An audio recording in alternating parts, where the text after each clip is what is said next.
Respecte a la pregunta sobre si cal celebrar o no eleccions el proper 14 de febrer, el PDeCAT lamenta que per la improvisació, per la manca de planificació d'aquest govern, ja fa temps que se sabia que aquestes eleccions s'havien de celebrar, per la rivalitat que hi ha entre conselleries i per la manca de responsabilitat en el sentit que el govern no es pronuncia de manera clara sobre si cal celebrar o no aquestes eleccions, els partits polítics ens trasllada a aquesta qüestió.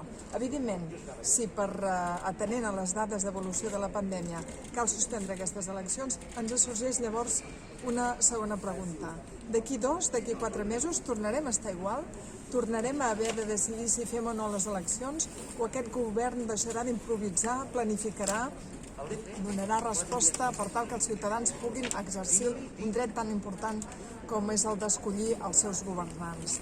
Aquesta situació, i és un clam general de la ciutadania, no pot continuar. No podem deixar el país en mans d'aquest caos en el qual estem vivint ara.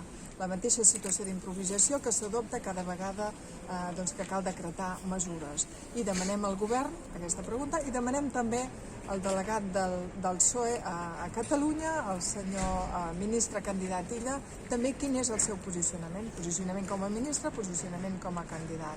Torno a repetir, d'aquí 4 mesos tornarem a estar igual, tornarem a haver de esperar què passa amb la celebració d'unes eleccions. El país no es pot permetre tanta improvisació.